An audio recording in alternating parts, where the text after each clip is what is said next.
Churchill Club, Karen Tucker. Thank you. Good morning, welcome. It's great to see such a nice crowd so early in the morning here. Thank you very much for being here. This Churchill Club program is called the Future High Performance Enterprise, and we are privileged to have with us 5 distinguished individuals to share their thoughts. And I'm going to start with Jonathan Becher, Chief Digital Officer, SAP, Bask Iyer, Chief Information Officer, VMware, Jody Mulkey, Chief Technology Officer, Ticketmaster, Joanne, Molesky, ThoughtWorks, and Barry O'Reilly, our moderator, also from ThoughtWorks, who will moderate the conversation. Welcome, and thank you very much for being with us this morning. The genesis of this conversation is an important new book co-authored by Barry and Joanne, along with Jez Humble, called Lean Enterprise, How High-Performance Organizations Operate at Scale. And the intention of our discussion this morning is to share some of the hard-won insights from their work, as well as the insights of the other speakers. We would like to thank our partner and sponsor, ThoughtWorks, particularly Gary DiGregorio, Amit Kaul, and Deepti Shankar. Thank you so much. We couldn't have done this without you.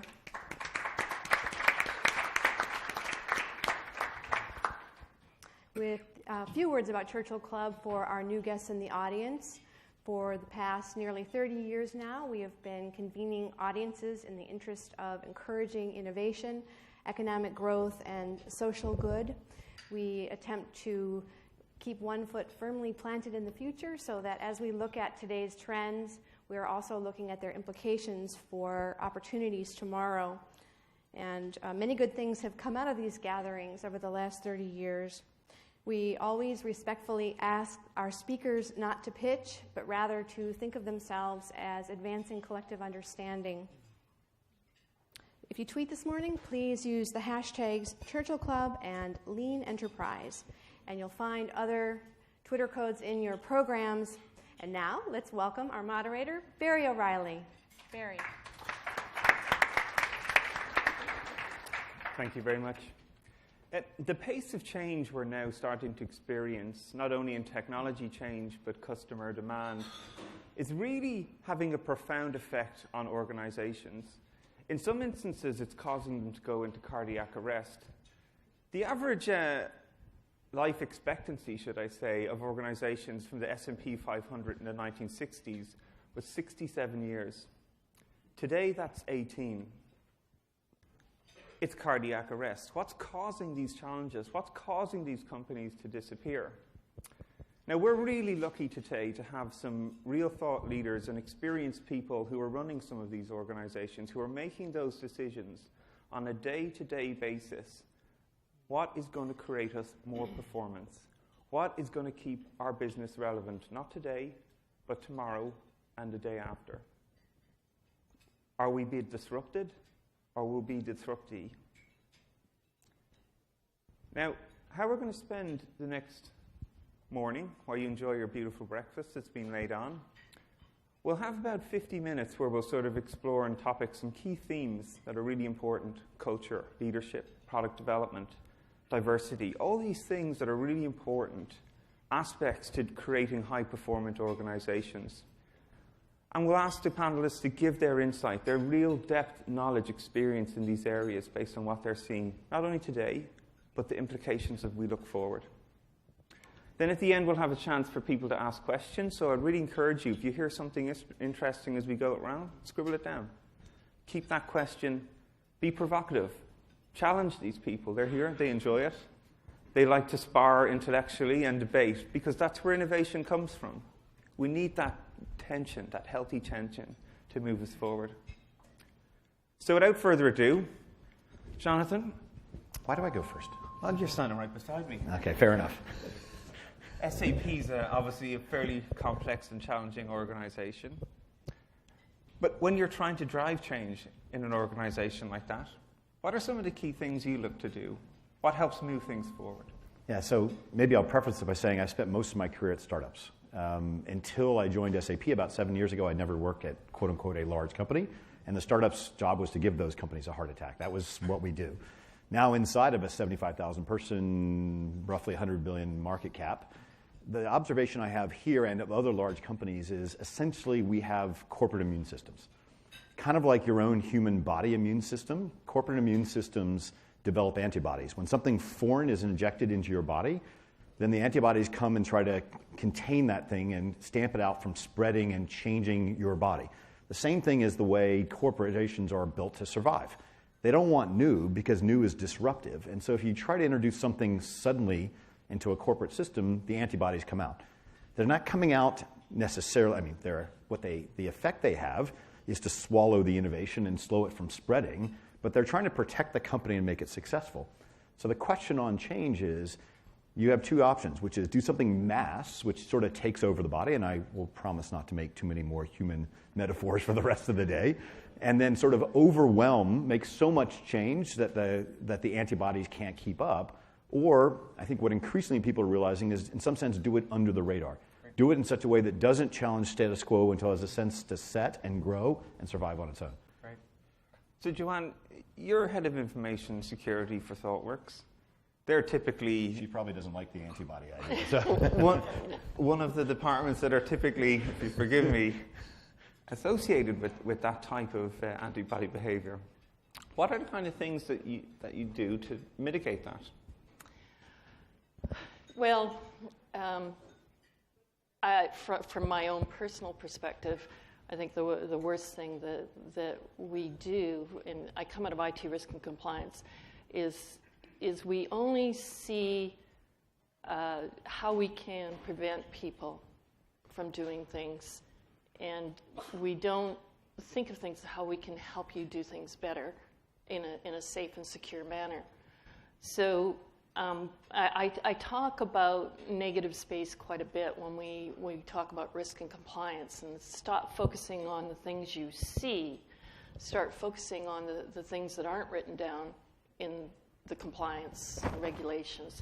Start looking at what's not there that needs to be put in place, rather than keep focusing on everything that's there that needs to be removed. And I work from that way, and it's sort of like stop fighting stupid, start making awesome. That's Jesse Robbins, and that's the approach I like to take. Ticketmaster, you're obviously a company trying to create loads of new products, build new things to market. Sure. For us, I joined the company a couple of years ago, and the thing that I noticed, which was the biggest barrier to change immediately, was this pervasive learned helplessness, where folks that had joined the company had tried to innovate in a space, and I got blocked because I didn't have budget, or I got blocked because some person 7 levels up the chain said no, or they just kind of get blocked, and then they're in this very, very small box, and it's not that rewarding to keep banging your head against the wall, so they just stop. And the great ones don't stay, as it turns out.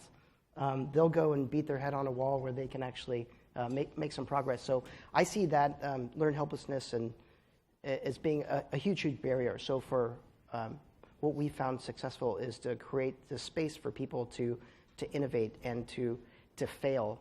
And so we have started the Epic Fail Award. And so, what did you learn? We had our selection committee last week, actually, and it was pretty amazing some of the things we learned, what not to do. And so just creating that space for people to learn and to explore is really, really key, because in a corporation, I too have never worked in a big corporation, and it's not okay to be wrong, I learned, which is not great for me because I'm wrong every day, and I think that changing that mindset where it's not failing, it's learning, is probably the biggest key in creating space for it. Yeah, it's pretty funny. And in my last project, every time we had a concept of failure cake, so when everybody made a mistake, they'd have to go out, buy cake, come back to the office, and we'd all sit around and eat it and discuss why we had this problem and how we were going to mitigate it. So it was quite fun. People started failing all the time because they like cake, right? But so, Bask, how do you protect failure? Like at VMware, you're constantly innovating. The technology has a huge impact on your business. You need to experiment and new things. How are we doing that, or how are you doing that? Yeah, unfortunately, my background is exactly opposite of these. I came from, this is the first startup I'm working for. VMware is a startup. I mean, I work for J&J, GlaxoSmithKline, Honeywell.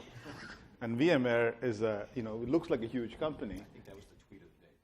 VMware is a startup. Yeah, I don't think they'll be offended. They take pride in the fact that they are, nimble still. So I think, first of all, I think it's a myth that innovation comes only from startups. I mean, that's a Silicon Valley created once. I mean, J&J will be insulted. All your cardiac arrests, the number of innovations that come from J&J, you can't call them not innovative. Honeywell has put Mars rovers and things on, a lot of things on space. That's really where rocket scientists are. So sometimes we look at a mobile app and say that is the innovation. And we forget that there's still Mars rover going in Mars, and nobody talks about it. I mean, it just bothers the hell out of me that our whole mind is all around ADD on what is the next big mobile app. It hasn't been Snapchatted, that's why. Yeah. Or as John says, it's things we can see, right? Yeah. So guys, if you haven't known, there's a couple of rovers going around in Mars taking photographs, and nobody's talking about it. Please tweet about it, right? So I think how to not prevent this is there's a complacency that comes with the large companies. And I found in my experience that the people who are change agents are the guys who block the next wave of change. So you got waves of change. And it's true. So what you have to worry is about the big person, the big group that drove change the last time are probably the blockers. Yeah. So I can give you examples of it. So mainframe folks who are highly innovative stop the mid-range computing. The mid-range computing stop the mini computers. The mini computers stop the internet. The internet guys cannot do mobile, right? So what you have to almost look at is who are your change agents, and you have to change your change agents because there's a complex. I mean, your brain gets wired for certain things. So what I have to constantly remind myself is, don't think you know everything, and you have to unwire your brains, and you have to have the willingness to learn from your kids and so on. I mean, you're still smarter than them. Don't let them kid you. But you have to be willing to unwire your brains, and you got to be interested in change. And so this pragmatism steps into a lot of the folks, who have run change before. That's what we are careful about is don't make too many practical don't make too many things that appear to sound right. Challenge that, and also let the people who have the fresher ideas kind of survive, and don't kill it with your cleverness and pragmatism and experience.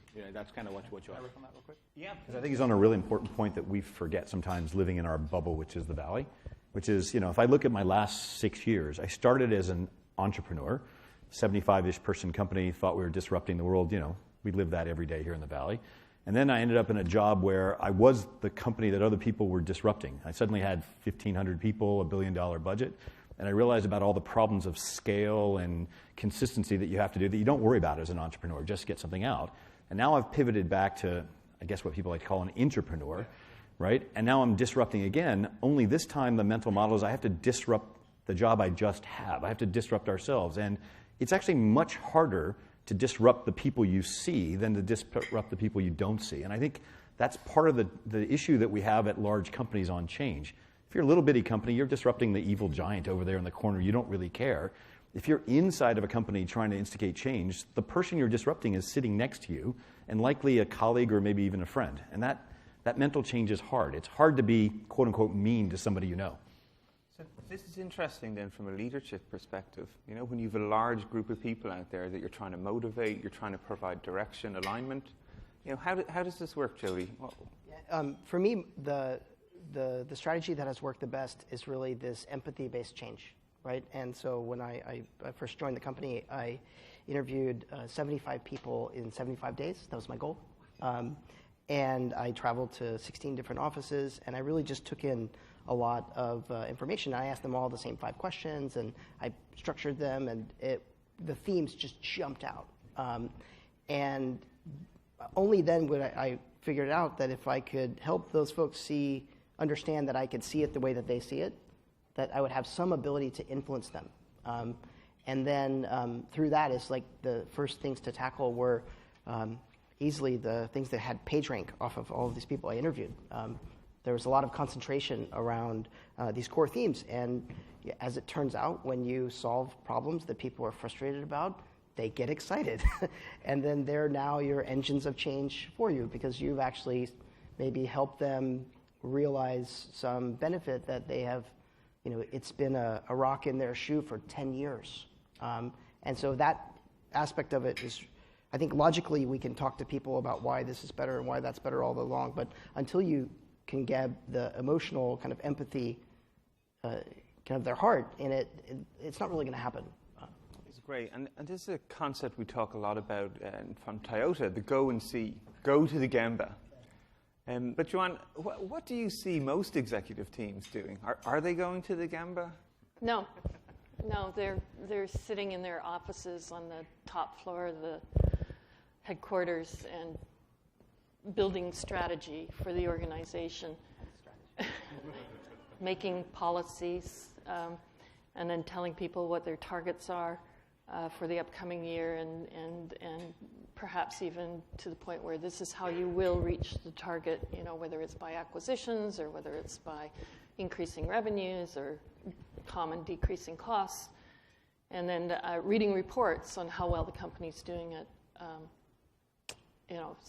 which have been sanitized, by the way, up through the ranks. So they really don't have a good view of what's happening in the company. They're relying on the finance department to figure out, whether we're going to meet our targets, and the analysts are going to give us a thumbs up or thumbs down, which will change the stock price, which will cause the stockholders to be happy or sad.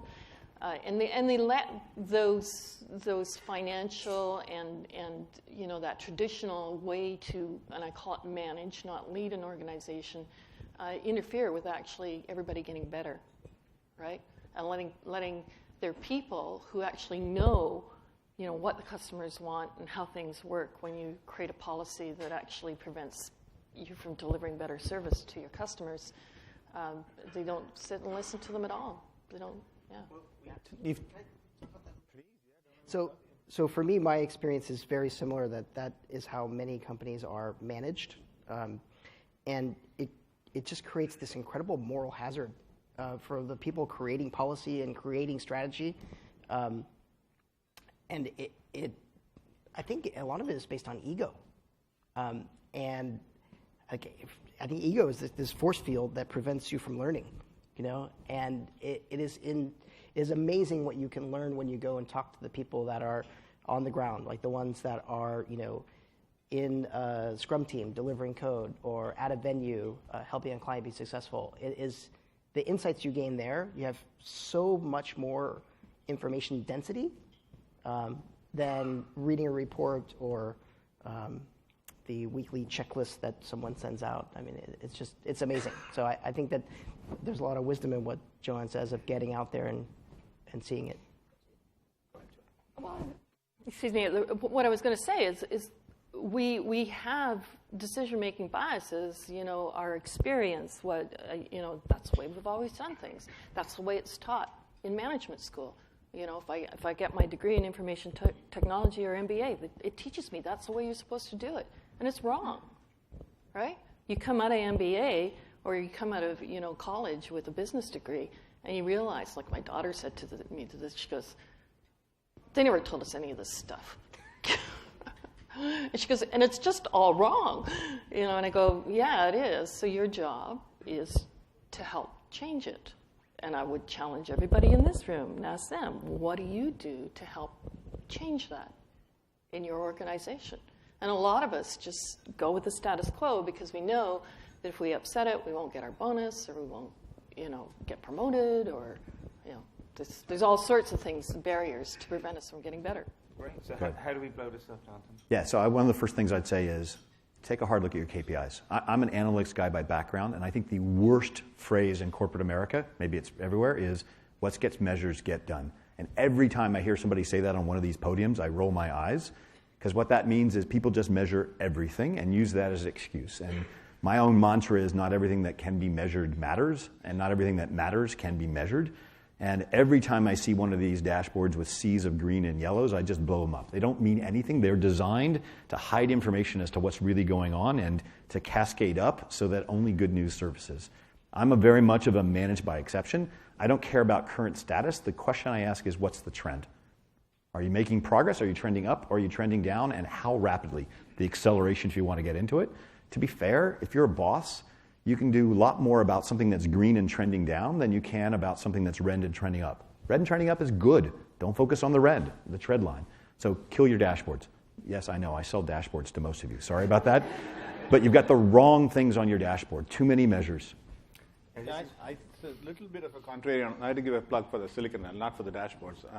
We'll kill it. Actually, you run it on SAP, so that's good. I can save a ton of money. My sales rep. Did you guys hear Deloitte? We don't need dashboards. So I think the thing on management and leadership is I actually find that in the Silicon Valley, the leadership is a lot more humble. I work on the East Coast and other places. It's a night and day. You say we're a lot more humble here? We're a lot more humble from culture perspective. At least they have big egos, but you're approachable.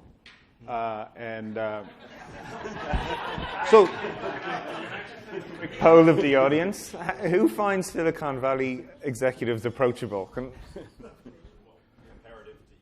Comparative to East Coast? Right. Okay. You guys want to talk to? It looks like half the room. Okay, good. We'll move on. So the thing is, our CEO. I'm just giving an example of. I spend an enormous amount of time with customers. So I know that because I get emails from all these customers saying, "I met your CEO. He thinks that you should be buying my software." Right. So I know that he's spending enormous, and him and his leadership team, they spend enormous amount of time with the actual customer, which is a good thing. The other one is the MBA point is what Gemba is just look-see, right? You got to go and look-see. Yeah. Anytime we start using the Japanese term and thinking this, now we invented something new. So, did you do a Gemba walk? How is that different than a walk? Do I have to have a limp or what is this? And then we have to do Kaizen. Oh, we don't want to do improvements, but we want to do Kaizen. So I think sometimes we throw this. You do a Gemba walk and then do a Kaizen. So 3 Japanese words. So I'm thinking, again, it's a kind of fad management into something common sense, what you do. But should we spend more time with employees and getting down to those ranks? Yeah, we should do that. I think as the companies grow very fast, you do lose touch with the people who are actually developing software and real work. We should do that. But I think my experience is we definitely spend quite a bit of time with the customers. So how are the customers helping you create new products in your business? Jonathan, what kind of new products are coming? Yeah, so you're listening to your customers, you're co-creating with them. I don't know if you intentionally gave me that as a layup question, because my new role is essentially, I got to get myself in trouble when I say this, to make a direct connect between development and customers without all the middle chain, without having to deal with sales reps, without having to deal with channel partners, and I know I'm going to make a lot of enemies of people in this room and whoever's maybe listening online, and actually have a direct connection from the co-creation process of, and I say customers, I don't like that word because mostly people think of big buildings and companies, and I mean the individuals within them and what they need, because big glass buildings don't buy software, people do, and the ability to buy it. So what that means is we suddenly have to change the way we develop so that every feature, every Scrum is actually directed not by a Scrum Master inside the company, but potentially by a Scrum Master outside the company as well. And that voting on what features go into the product happen publicly on the web with people that may actually consume it later. And if you vote for something, then you get early access to it, maybe even at no cost before anybody else does it as well. So we're trying to reinvent the process so that an individual can buy SAP on their credit card and use it within 1 hour. Jody, now you're interesting. 1 hour, okay. But Jody, you're a Ticketmaster, right? You've got loads of people trying to eat your lunch coming through at the moment. Yes. So what are you doing to find the next winning product? So for us, we take a bit different strategy, similar but a bit different in that we have our Ticketmaster Labs where we invite a set of clients in a given segment, say arts or sports, to come in and really help us understand what's important to them. And then we take it one step deeper and get them deep into the roadmap, sort of like a product advisory council. But what's been really incredible and sort of groundbreaking for us is that we've actually started to give clients early access to our systems and getting them in and really going and talking to them. As it turns out, clients really want to talk to the people making their products. And historically, much like Jonathan was saying, we have a lot of interference between the product development organization and our clients. And there's this need to want to control the message. And I don't think you learn anything in a controlled environment, right? I think you need to have this unfiltered, unfettered access, and it's not over email. You know, like your eyes are 20 gigabits a second processing data. So you can imagine how much information you lose over an email or a PowerPoint, right? Sitting there and understanding what the user's doing when they click this button, you don't see the frown on their face, or you don't hear the, right? And it's those types of things where a product developer, whether it be a designer, a product manager, or an engineer, can take that input in and really solve that problem. Again, I go back to empathy-based change. Every person on my team, they want to solve a problem, and they want to see they would love to see the results of their work. So when they go there and they solve that issue that the client from the amphitheater in Tampa had, it's incredibly rewarding. And so it gives them that dopamine hit that makes them put in all the discretionary effort that they could get. And in a big company, that's one of the biggest challenges I've observed, is that folks are so disconnected from their output. They're just they don't really have the chance to see it. In my dream world, I want to be a sushi chef, because you get to make the food and watch the person eat it, right? Like, talk about feedback on your work. Sorry. Another Japanese. More Japanese. Why can't you just be a chef? Because everywhere. a chef is back in the kitchen. I want to be out there with the customers, and they can tell me whether I did a good job or not, right? Great. So Joanne, how do we get teams more connected with their customers? How do we get people re-engaged back in work? Gallup recently did a survey on employees to understand how engaged they were. And only 13% of employees in your company are actively engaged in work. Do the engaged ones answer the survey, or the disengaged ones? That's a good question. But I guarantee you, if I ask any of you on a panel what's the most important part of my company, everyone's going to tell me it's my people. Hands down. But only if 13% of your people are actively engaged, that's a huge opportunity for performance improvement. So what can we do in that space, Joanne? Well, I think it truly starts with the culture of the organization, and it's a culture of experimentation. So there's quite a thing with regards to the people that's required. You have to choose people with the right attitude, like I want to learn, I want to grow. If you get somebody who goes, well, I've got my MBA now, so I should get the executive position because I've earned it, then that's the wrong person. You need to hire somebody who says, I want to grow with the company, I want to learn, I want to change. The second thing is you have to structure the organization so that people can make decisions. So if that affect the way they work and affect the outcome for the customers. So if I had the privilege of working for an airline in Canada called WestJet that had this amazing culture. And one of the things they did, and it was modeled off of the Southwest model, a low cost, but when the founders created it, they said, we're going to let our people do the best they can for customers. In order to do that, we've got to loosen the boundaries we place around them. And so it was even a call center agent, if they heard a story about somebody whose parents died or has died, and they have to get somewhere really fast, they would bust their butts to get that person there and give them a discount on the flight. And sometimes we'd just fly people free because that was the right thing to do. But we create all these boundaries and policies that prevent people from doing the right thing for customers. So you have to loosen up a bit to be able to scale that learning and experimentation. And the same company carried that experimentation not just in IT. We were one of the first airlines to have electronic tickets in North America. First airline to use the check-in kiosks. First airline to use the electronic boarding pass. And that was pervasive. That experimentation went through the company to the airline operations even.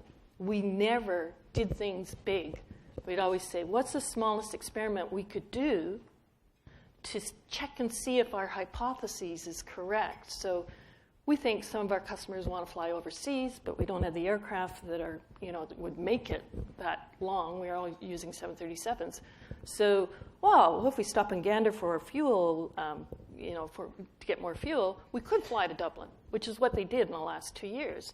Now they're flying to Glasgow without creating a whole new fleet that could fly direct from Toronto or Vancouver through to Dublin or Glasgow. But now they said, oh, you know what? Our customers want to do it, and we know that they'll pay for it. We're going to buy wide-body aircraft to make that direct flight connection. So now we're starting to think about the future, right? What's going to make organizations successful in the future? Now, Bask, you're in a really interesting technology-impacted industry.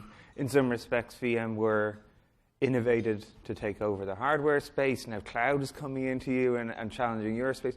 What do you see in the future? What are the technology innovations that are really going to drive your space forward specifically? Yeah, I think a couple of things. One is this whole thing of automation, and I'll just explain that. When I first came to this country 30 years ago, and I come from a family of farmers, and to farm like 25 acres of rice was very difficult. You need to work for laborers and fight this, and you work all year round, and then just during harvest, the people go on strike or something, and you're so labor dependent, and then you literally are starving, right, after working all year round. So I come here and I go to Indiana, Bern, Indiana, and there's a farmer who's doing it part-time with Caterpillar trucks. He's got 50 acres that he's doing it himself or herself, right? And I said, wow, this country is great with all the automation. Now I look at IT world and technology. It is so not automated. There's armies of people coming in from all over the world doing mundane things like backups. You can hire them. It's still not, the data centers are run by millions of people, and we're going to lower and lower cost locations to source labor, and we're fighting we don't have talent. A lot of the work that we do is still not automated. And I think we've gone into cooler and cooler features and forget, not taking the labor component out. Yeah. Large IT shops, people have thousands of people. Then we outsource the problem, right? So that's one. If you look at software, automation is something we have to work at. While VMware is working on it, it's not just a plug. I want all of us to focus on take the human thing away. That's the whole point of IT is to kind of automate. And we're doing really mundane things with lower cost labor. I think this idea of automation means it frees up people to use more creative thinking, right? And so then think about this. I think our kids are going to, our grandchildren are going to look and say, wow, there's a cool company here. 2 companies here, kind of make all the innovations on mobile phone.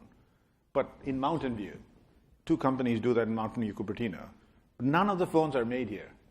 And I don't care where it gets made. It's not a political statement. It's just that look at the supply chain nightmare of going across this stuff, putting all this in a ship, bringing it all back to sell it back in Mountain View, the phones. Somebody's going to look at this in the future, I hope, and say, this is crazy. You guys made the software, you invented it, you couldn't make it? What about 3D printing, other kind of stuff, So, again, the labor component of it, so we want to get the cheapest source of labor, move it across this stuff, pollute everybody, bring it back on ships across, To me, that looks like really silly. I understand the financials and economics and all the other stuff. I'm just thinking this is silly. Some kids are going to look and say, is this what you did? You made the phone and then you send it across and you're bringing water from somewhere else, from Fiji. Apparently there's no water anywhere, so you have to get Fiji and Evian. You look at all this and you're spending more water and fuel and stuff to get water across. So I'm thinking in the future the supply chain gets smarter and smarter through automation rather than labor arbitrage. Jonathan, what about yourself? What are some of the things you see? Can I disagree with him? Yes, you can, please. Yeah. So I'll start with agreeing and then end up disagreeing, just to see where he goes. So make you feel good and then realize I didn't actually agree with you. No, it's just the point of view. So, to be fair, every company is a technology company. We've heard that phrase over and over again. And if we're overtly tech companies, everybody else is a tech company anyway. So what does a tech company do when everybody else is a tech company? In my opinion is we have to make tech invisible. And that's where I agree with you, because right now tech is too visible. It's front and center, partially because it's not automated, but partially because it's just too hard. I don't remember ever having to reboot my car. Maybe I did once, or my TV, or et cetera, and yet we have to do that all the time. But I don't know if full automation is a desirable goal or not, because I'm not sure removing humans from the chain is something that we want to do. I do want to simplify humans' jobs, and I think, oddly, what I got trained on, my early career was human factors, human-computer interface, is where we're back again. only it's how do humans and AI, how do robots and humans interact more? And I think it's back to the original concept in the 70s and the 80s of decision support. We lost that idea of how do we help people make smarter decisions, and we turned into these automated reports and automated systems which are lights out, which don't adopt in real time. And I'm sorry, I don't have kids, but every time I buy something for a niece, Amazon decides that I suddenly must have had 12 kids, and every ad gets served to me as if I have young kids. And so we're I think, focused too much on the holy grail of automation and not enough of simplifying the task for humans to make business decisions. And that's where I disagree with you. In my mind, I agree with actually both of you. That's okay. I totally disagree. You have to make up your mind. Pick a side right now. In my mind, leading is finding a space in between forward, right? So for me, what I see is we have to build technology that can deal with the crazy pace of like speed and complexity, right? So our world is way more complex than it used to be. Like the human brain cannot handle all of this complexity, and the management structures of companies can't handle the pace of change at all. And it used to be okay to do month-end reporting, right? At my last startup, we had by the minute revenue, and we acted on it within 15 minutes because the market could turn against us, and we had to adjust that. So I think that it's a shock to the system when big companies who used to compete at the quarterly level, right? They used to get their scoreboard once a quarter, then they went to once a month, and now they're competing with companies that are living in real time, or I'll say 5 to 15 minutes. And I'm a 100% subscriber to John Boyd, law of iteration, right? So speed of iteration beats the quality of iteration every single time. And I think that that's why large companies get disrupted, is because the smaller companies can react to information faster and can evolve faster. And what Jonathan was saying about the antibodies is that there is zero risk in staying the same. There's zero apparent risk. So why would you ever change? But you cannot get better unless you change. And so I think that it's companies creating technology and processes and mindset of the folks on their team to be able to deal with this speed and complexity, to be able to power this decision support of how should I change next? What's the next change I need to make to move in the direction that I'm trying to go, to ratchet forward? So Joanne, what do you see are some of those practices and principles then that allow companies to sort of sense and respond to these opportunities in the future? Well, I think thinking small, working small is the biggest one. So you talked about, to be safe today is risky. We all think that, the traditional way we've been taught to build software and use manual testing and, use automation is the way to do it with that big waterfall upfront planning. That is the riskiest way you can do things today when it comes to building software. That big upfront planning and big bang releases.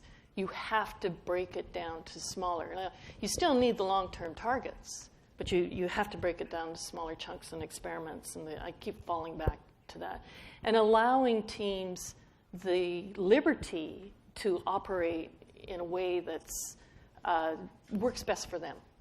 And so we talk about that aligned but autonomous, that I could make decisions on how our team works as long as I understand that if it doesn't affect another team negatively and that it drives us towards the final goal, that it would probably be acceptable. But if I'm going to fail, I fail small. I'm not failing big. Right. And then I learn from that failure so I can move around and progressively get better. Yeah. Okay, so we've talked a lot about technology, automation. I'm surprised robots didn't come up, so thank you. I said robots. Oh, did you say robots? Okay. AI and robots. Yeah, that also always comes with Japan, right? The robots are going to save Japan with an aging population. But what I'd really like to talk a little bit more now is about not robots, but people. And what are we going to see the biggest impact for people as we move forward? Not only in terms of the way we find these people, the way we source these people. Traditionally, Silicon Valley, if ever, is this monoculture, this mono-character, this mono male, white, like what are we doing to bring more people into this environment? Bask, what are your thoughts on this? So I never let facts get into the way of truth, so I may be wrong here. But I don't think, first of all, I don't think my kids are going to work for a company that makes just money. And I think you need to do some social good. And the best people are going to come for people. Companies say they're changing the world, and what are they changing? They're making faster gadgets. That's not changing the world. So when you say changing the world, there's still a lot of in San Jose there are kids who are not who are being abused and so on. There's so many things going on here. You don't have to even go into a faraway country.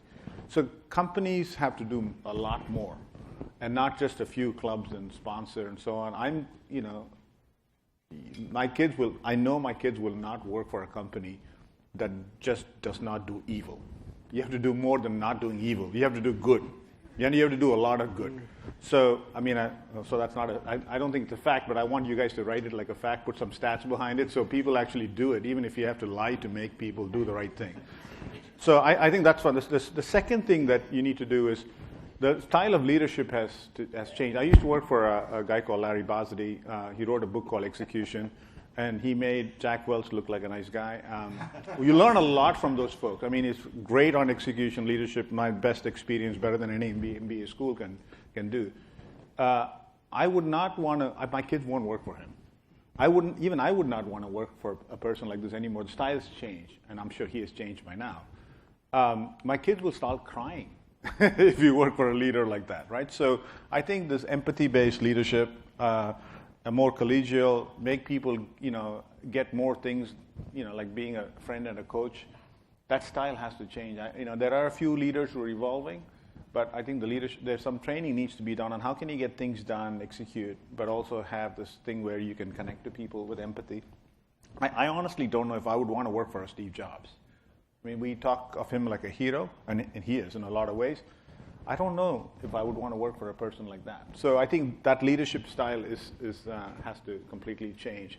A couple of things on diversity. Just a call out. There's so many articles written about not enough women.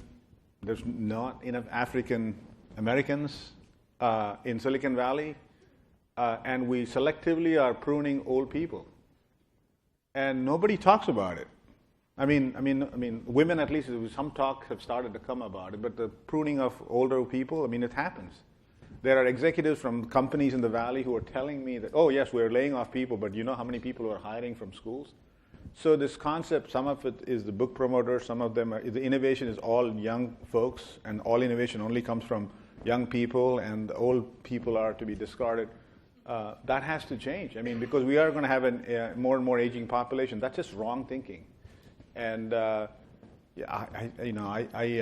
my wife, I'm sure a lot of women here fought these battles 30 years ago. In J&J, 30 years ago, we had diversity training, gender awareness. We got a lot of women leaders in good positions and so on. We're having the same discussion now with Anita Borg Institute and so on. It's like, we made no progress. And every time the same thing. Oh, look at Sheryl Sandberg. Okay, we can name 3 people, and then we're stuck. So, sorry to get passionate. I don't know. I don't have the solutions. I'm just a rant. But we got to do something about this. We can't just keep, And the passion is important. But Joanne, I'm interested to hear your experience in this space, and as a woman, as a leader. I wish I had $1 for every time I was in a room where the men outnumbered the woman for each man that was there, outnumbering. I wouldn't be here on the stage. I wouldn't have had to write a book. I'd be retired. We have to stop thinking of people as vessels that are filled up by our higher education institutes that we then drain, of their knowledge, of their passion, one way or the other. And then when they're used up, we discard them. I think that we have to start taking responsibilities as leaders of what we do to people within our organizations and whether we're able to enrich their lives and enrich the rest of the world. So I was listening to a conversation between Eric Ries and I think it was Ben Horowitz about how Andreessen Horowitz is trying to make investments with companies who will make a difference in people's lives. So thinking about the latest app that virtually doesn't improve anybody's lives, but creates a lot of money, opposed to something even like an Uber, despite everything else that, the bad things that happen with that, but the ability to create jobs for people who previously didn't have jobs, right? Or the liberty to set your own work hours, and the number of rides you would take, for example, would pick up 2 or 3 rides instead of having to work an 8-hour shift in order just to make ends meet. And it's those sorts of things that we have to start thinking about. It's just like, is this decision we're making actually going to improve lives of people, either in a workplace if we're selling something like SAP, and that's our product or service, or if we're, building, like ThoughtWorks, an app for medical records, a free app for managing medical records in developing countries. Yeah. One more to build on that, John? You want to go ahead? Yeah, so I have a couple different perspectives on this. One, there's 36 women in the room in the audience, and there's like 130. I don't do math; I just count more than once. But so that's maybe 25%, and so it's sort of a statement to what you were saying, is that if women are 51% of the population and they're less than half represented, I think there's a lot of opportunity in there. And for me, what I think is that whether it be gender or race or background or ethnicity or background of study, age, everyone brings a different perspective to the problem. And then when we can bring those different perspectives, we can get a better solution. And it sounds cliche, but I observe it all the time. My best teams are the ones that look like the Bad News Bears, sort of, and a combination of very interesting, unique folks that have found their rhythm to work together. So I think that there's an opportunity to actively look for diversity and to sort of fight the programmer culture of some Silicon Valley startups. And I think you'll get a better result. I know that at least I've found that. And then the other perspective on that is that the skill I look for in people are the ones that are really good at learning, because what they know today in the technology world is not actually going to be that relevant 5 years from now, right? I mean, all of those SAP ABAP programmers who got rich during year 2000, that's not that much irrelevant of a skill. But if the ability to learn, and I think that comes from kind of being from being forced to learn, so being in a competitive environment. And again, I think that the large enterprises, especially the well-established industry leaders, they don't have to learn, so they don't, and it's like a muscle, and then they get out of shape, and then an upstart comes and who's in better shape, who's been training, they come and they take a piece of their business, or worse yet, they take their whole business. So, please. So I just to go down to take this to the practical face it right now, I think in 10 years there are probably very few, if any, traditional hierarchical organizations that hire people, train them, and expect them to stay for long periods of time. And if there are any left, they're on life support as opposed to growing successfully. I look at my dad, and maybe many of your parents, he essentially worked for the same company for his entire professional life. I look at my own career, depending on when it ends, I'll have worked for 7 to 10 employers, which is probably about average. I look at the next generation, the estimates are they'll work for 20 to 30 average employers, and the number is just going to keep going up. The control is from the employee side, not the employer side. Absolutely. All the hire to retire processes, all the onboard, get rid of all that crap. You're actually getting in the way of people doing useful work by slowing them down. We need to think about not climbing the corporate ladder and how that structure works, but how you create, and I don't have a good analogy for it yet, and I will admit I'm doing an experiment right now inside of a big old company, and I'm basing it on a company in Brazil called Vagas Software, which is about 500 people, where none of us have official roles, none of us have official titles. We're a self-organizing team. Whoever recognizes the problem has this responsibility for solving that problem. Yes, we have our own sort of ripcord that we can pull that's a virtual ripcord. That's right. And does it work? No, it doesn't work yet. But something like that is going to replace most companies that people, quote unquote, work for. Yeah, I couldn't agree more. Jonathan, for myself, recruiting for my company is very challenging, right? So we're a large established company. We don't have the same participation like many Silicon Valley's companies have. And for me, I think about it as this way to create a really compelling employee value proposition, right? So we have to be a desired place to work. Yeah. And it's all about kind of the people that folks work with, the challenge of the work, do they get to learn, and then the size of the impact that they can make. And for large established companies, the folks that I want to work with, they can work wherever they want. Yeah. And it's very challenging for large established companies with lots of processes and salary bands and all of these rules around it to do that. And I think that what Jonathan's saying is really making the company stand for something, kind of what you were saying. It sort of adds to this. Because it's no longer good enough just to pay well, right? Like ask all the consulting companies that they've dropped from 2.6 years to 2.1 years in the last 5 years, right? So think about that. It's pretty amazing. Well, on that note, I'd like to firstly thank all of our great panelists here for the conversation that we've talked about.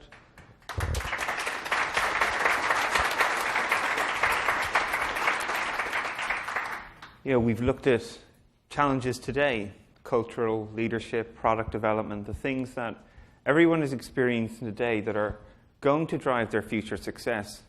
We've talked about Japanese culture, food, robots, heart attacks, immune systems, life support systems. But I think, as you can see from these people, the thing they constantly go back to is, what's the impact it's going to have on the future?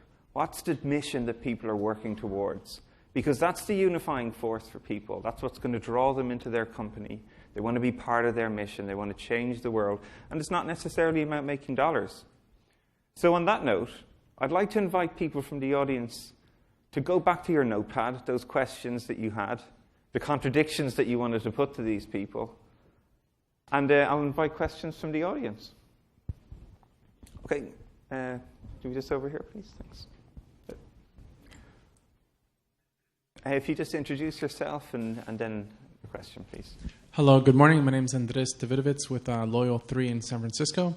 Quick question about leadership training. How do you guys train your leaders? We're a small 130, 150 person startup, and I'm head of product, and I have a bunch of product managers, and we're starting to pay attention more to their growth, their leadership, outside of being a good colleague and empathetic and formal training. What do you guys do to help your leaders so that they're strong, effective leaders?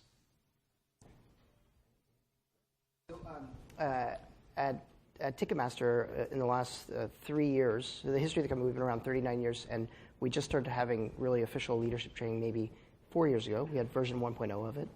And recently, we have refreshed that, and we started with the leadership philosophy that the management team could agree on. So like a brief, and it covered all the aspects of what we believe leadership is, which was so strong, because now we have something, kind of an artifact that everyone can rally around.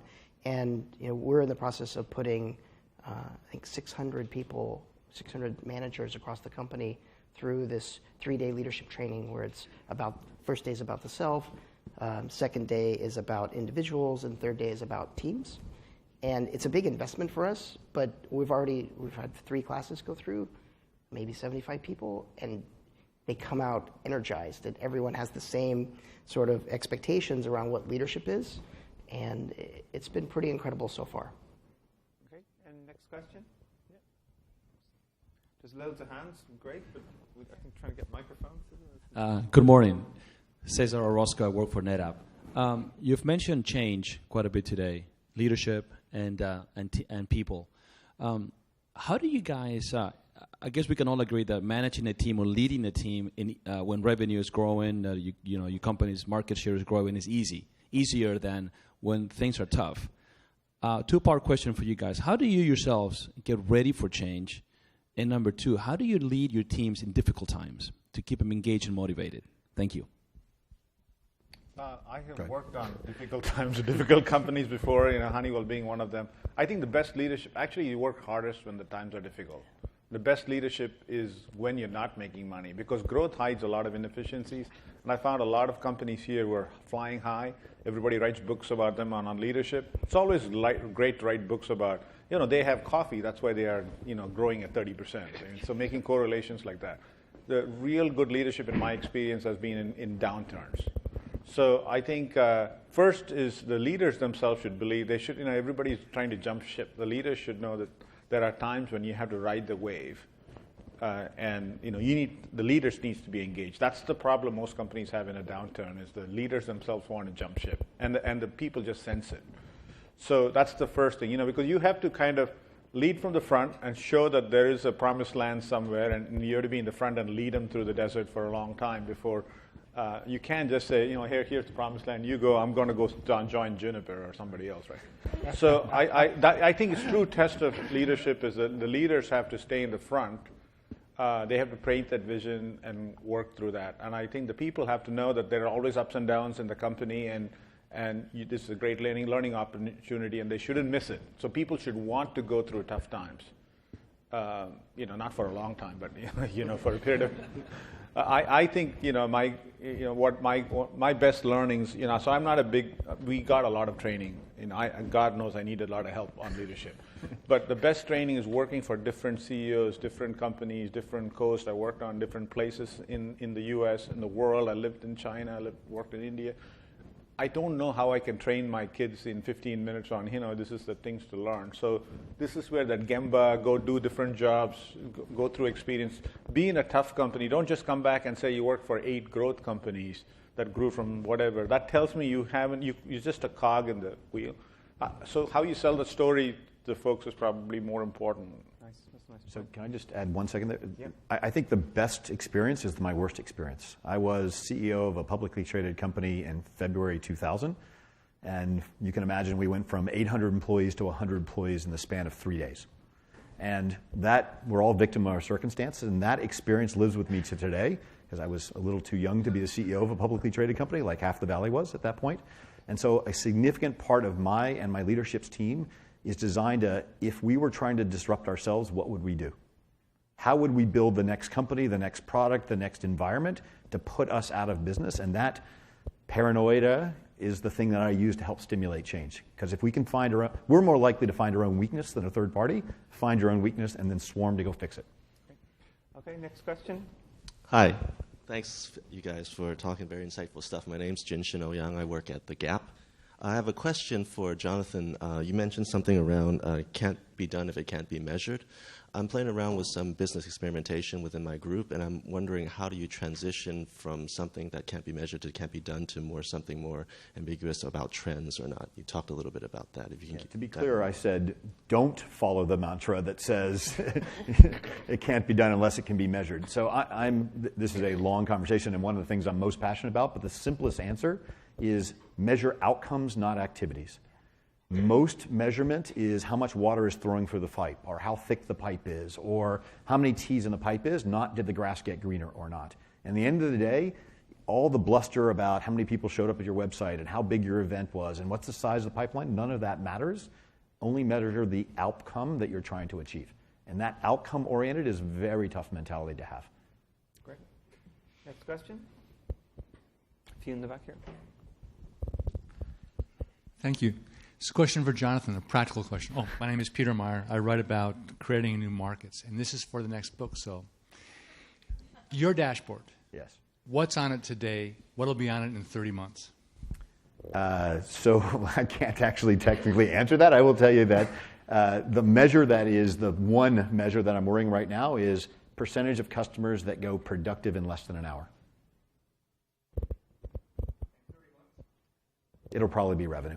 To be fair, I'm a publicly traded company, and so some percentage of revenue and dealing with the quarterly street expectation will probably be forced on me by 30 months. Great. No next question, please. Although I'll resist it. Down here. Hi, my name is John Linan. I'm a partner in Zerb. It's a product design company. We live here in the Valley, and let's say starting with the startups and the graduated startups, everyone wears a lot of hats. But as you grow a larger organization, as you get the corporate organizational structure, as silos and kingdoms start getting built, how do you continue to have that empathy? Not just maybe empathy with your colleagues in your division, but empathy across the company, empathy with the customer. Learning organizations, nodes. Is there a number that you found that it works for? Does it break down in certain areas? How do you get people to kind of continue to say it's okay to keep trying? Sure. So for us, what we've spent the last couple of years trying to do is trying to break this big company down into smaller pieces, and decomposing a large, well-grown company is very challenging. These functional silos are real, and they're not just in technology. They're in. We had a new person take over marketing, and she's like, I'm trying to run a campaign for the Grammys, and social doesn't talk to PR, doesn't talk to content, doesn't talk to... And so now we've started to pivot that and take it one step further and really align people along these missions. And every mission has a customer-facing goal. And we'll know we're successful when they identify themselves as, I work on the seasonal promotion team instead of I work for... I do PR, right? And so when the primary tribe that people identify with is their customer-facing value stream, then we'll know we've really changed something. And we're actually trying to create the incentives to do that, where 80% of your review and bonus is determined by your team in which you deliver value, not by your boss. So it incentivizes you to start trying to please your customers and stop trying to please your boss. It's an experiment, like you said. Yeah. We'll see how that goes. I look forward to hearing how that plays out. Yeah. Okay, next question. Yep. Sure. I guess I gave me the mic. So I'm Frodo Odegaard. I run the Lean Systems Institute, and one of the things I've been really curious about for the three of you in the middle, which we haven't heard about so far, is the experience that you've had actually deploying Lean Enterprise methodology and Lean leadership in your companies. So I was hoping to hear some stories or some good or bad, so that'd be interesting. How about I tell the bad story first? You guys can tell the good story. When we first decided that we were going to go lean, we did it exactly the way you aren't supposed to do it, which is we announced, hey, you're all going to be lean. It'll be good for you. It's like going on a diet. We'll be more nimble, et cetera. And we created a bunch of policies and procedures and said, thou shalt follow them. And guess what? The corporate antibody immune system showed up, and it just failed miserably. When we stepped back and said, why didn't this work? Isn't lean the greatest thing since sliced bread? Let's hire more consultants. No offense to anybody that might be a consultant. That's good. And then we stepped back and said, we haven't told the story of what we're trying to change and why this is an important thing to do. And forget about the activity of lean. Let's talk about the outcome we're trying to achieve and why we're trying to go there, and give people the device of lean as one way, maybe not the only to get there. That's worked a lot better. Right. Change isn't an event. I mean, I haven't read the book, so this is. But I'm a Six Sigma Lean certified person. I don't know if that's the lean we're talking about. If this is a different lean. So I think the trick is to fall into the traps. I think these become like sometimes it becomes like mantra. So I'm after working in a Six Sigma environment for a very long time, I saw a lot of improvements, and then now I'm thinking that actually killed innovation. Because you're doing continuous improvements and you're changing a little bit, and you're missing that comes from way on the left field, right? So that's why I don't like to get religious on all this. I mean, these are good ideas, and you should incorporate a whole bunch of ideas in your armor and use the right ones. But what I worry about it is sometimes you use that as the only weapon, and then say we're going to be lean, and which means that we're going to measure. We do only one thing at a time, no multitasking. We're going to streamline, blah blah blah. We're going to flowchart it. That's the only caution I do. Is lean absolutely works, especially in a manufacturing, administrative, and other kind of works, and we've saved a ton of money. I will just caution on, don't just overplay one technique. Have it as an important armor, weapon and everything. Right. Okay. Next question. Yeah. Great. I guess I'll be the token woman. So my question is regarding the employee engagement percentage. And this question is for non-Thought workers, because I'm at ThoughtWorks, so I kind of know what we do. I've heard a lot about engaging with customers, customer development, customer success, leadership going out and talking to customers to understand what they're building. How about the internal customers, like your own employees, especially for the big companies, like large companies, I still feel there is a huge gap between leadership or executive team versus employees who are middle management and below. So what are you one thing that you can recommend or advise that you're currently doing to increase that love factor between leadership and employees?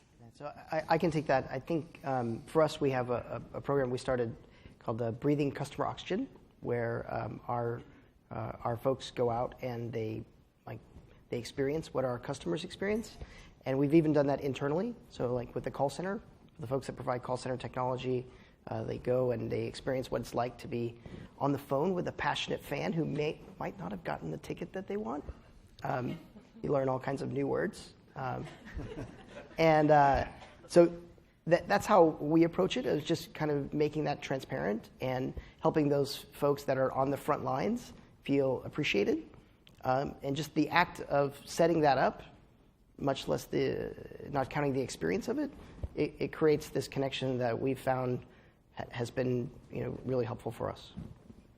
Okay. Next question there. Yep.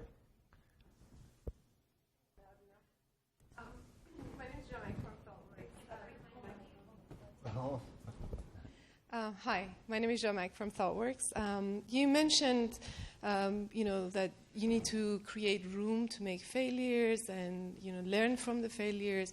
And at the same time, you talked about having some decision-making framework in place, helping people to make decisions right. I was wondering if you have any examples of, how you help people make decisions at different levels and what characteristics these frameworks have. I'll use a very comical one as a simple example, and then maybe someone's got a more concrete one, which is take a look at your expense report policy. Most companies' expense report policy, if you printed it out, is 10, 20, 30, even 40 pages long. My rule of thumb is pretend it's your own money. I think it's good to talk about how you make decisions to folks. I mean, I think people all believe that everything is a consensus decision. And what is the definition of consensus? I don't agree with that. Right. That's the point. That's the point. I honestly say, listen, there's going to be 10, 20% of decisions that's going to be directed from me because people are expecting me to make decisions. And there'll be 20% that are consensus. I think consensus is the worst form of decision making. And a lot of it will be consultative. So I would expect you to make 10% of your decisions or 20% is directive. And whatever your stated objective is, tell them, because people don't know how to make decisions in that context, right? So, and then also when you include them, they don't feel like, well, this guy listened to me for like 3 hours, then picked the exact opposite one. I told him I was going to do that. And the reason I listened to you is because I want to have your consultation, but it doesn't mean I'm going to agree with you. So we haven't done training on what decisions are and how we make decisions in a company and how you think about it. So just spending a few minutes on this is how we like decisions is a good idea. Yeah, I really like that. For me, I find it really great in my world when people explain kind of their thinking and putting the why behind a decision and adding as much context as possible and as appropriate. I find that to be incredibly helpful for me and even with my team. Although you have to be very careful about how you ask the question, what were you thinking when you made this decision? I've done that really wrong before, so you don't have to do that. I paid tuition on how not to do that. So, but really kind of getting folks to expose their thinking, at least for me, it's really helpful. I learn a lot from the folks on my team and for the folks that I work for. Our family never eats dinner outside because we try to make a consensus decision on the restaurants, and we all end up starving. Yeah. You know that. I think in decision making too, it's really important that everybody within the organization understands what's the target state that we're trying to achieve. So what is it we're trying to do? When I worked at WestJet, it was put bums in seats, right? So is what you're going to do that? And then the other thing is you need the boundaries too. Like you need to know, don't cross this line. So for many organizations, is keep people safe. And if you can provide that direction plus the boundaries, it's a lot easier for people to make decisions on a daily basis. That's the expense reporting policy, not rules, boundary conditions. Okay, so 2 more questions. So there's loads of hands, yeah? Oh, hi.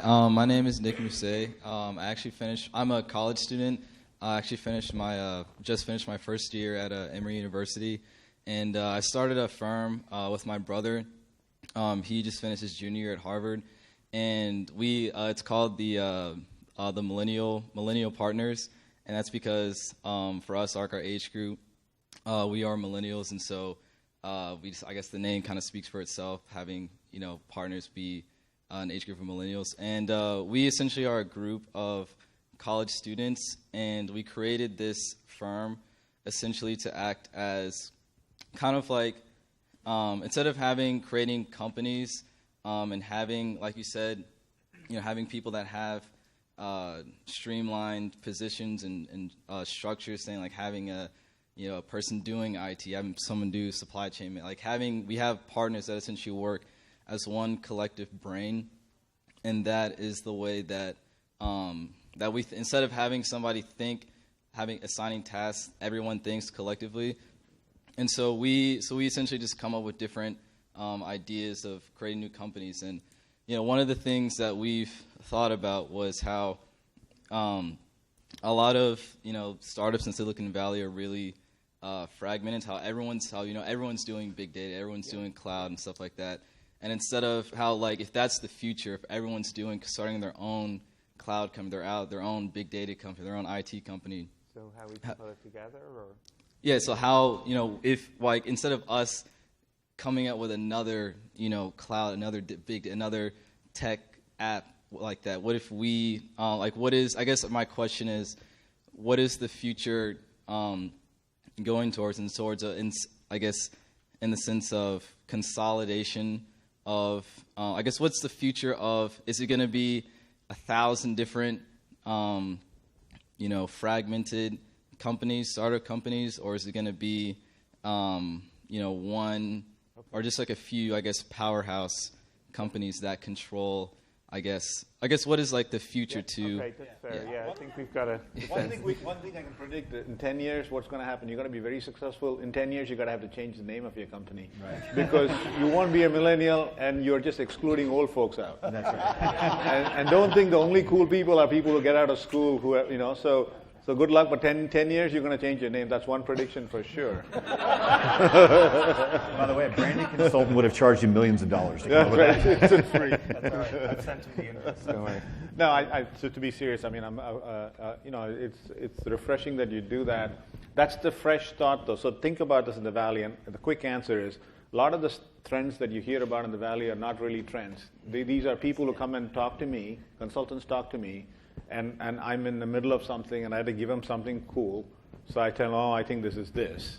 And they interviewed 30 other people like me, and then they write books about it, and they write the trends. And then it comes back to me. And so when you ask me, what is the trend? I say, cloud, or whatever. So a lot of the trends are manufactured in Silicon Valley because we all peddle products.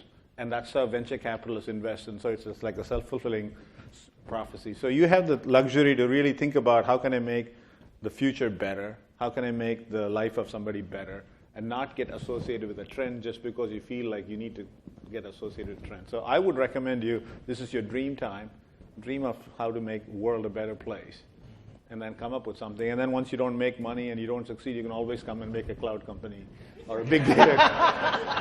And so the 1,000 companies are one, the answer is yes. That's the beauty of the Valley, right? Yeah. Yes, there'll be tons of consolidations, and a few companies will grow, and then there are a bunch of new little companies, and then they'll consolidate. Just don't worry about it. Okay, one final question, I think. Gary from ThoughtWorks. Quick question for you. I recently heard the CEO of GM say, don't market self-driving cars, market intelligent vehicles. Now, a little bit earlier today, we were talking about labor. And my question to you is, what is the future of labor when you look out 15 years? What impact does automation really have? And what is the obligation of the enterprise to society? Okay. 3 books in there. I know. So since I started this topic on this labor thing, I mean, this is not a social commentary. I mean, I think the truth is, the world is changing faster and faster, more and more automation, more and more knowledge working, and so on. So people who are with stronger education and stronger kind of knowledge are going to do well. I mean, that's the way I look at it. So I'm not saying that's the way it should be, but that's the way it's headed. So If it was my kids, I tell them, go to school, stay in school, read a lot, get knowledge one way or the other into it, because that's the future. If you talk to social commentary, we can stay here forever.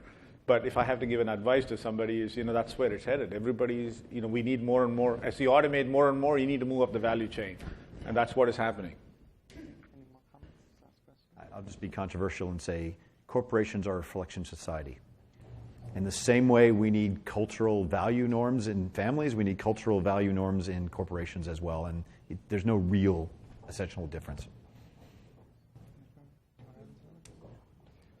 Okay, so with that, I'd like to thank, first of all, everybody, our amazing speakers who've given us loads of great insight. I think we'll stay around for a little while longer and just network a little bit if people want to hang around. Thank you very much. And I also would like to thank our speakers for sharing your viewpoints so candidly. We really do appreciate that very much. And we have a small gift for you. It is the Churchill Club Speaker T-shirt.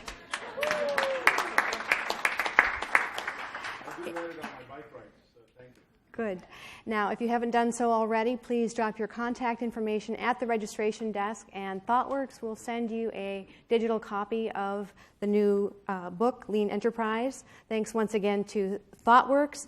A recording of this program will be available on the Churchill Club YouTube channel within a day or so, where you will find most of our other programs as well. And I wanted to mention a couple in light of the conversation this morning. One is in April of 2013, Colin Mayer and Kim Palazzi talked about the role of the corporation in society and business. I think you would find it very, very interesting. And this one's for Bask. In September of 2013, we had the Mars rover team on our stage. Great. Have they made it to Mars? Watch the video and find out. Anyway, you have been a terrific audience. Thank you so much. Have a great day.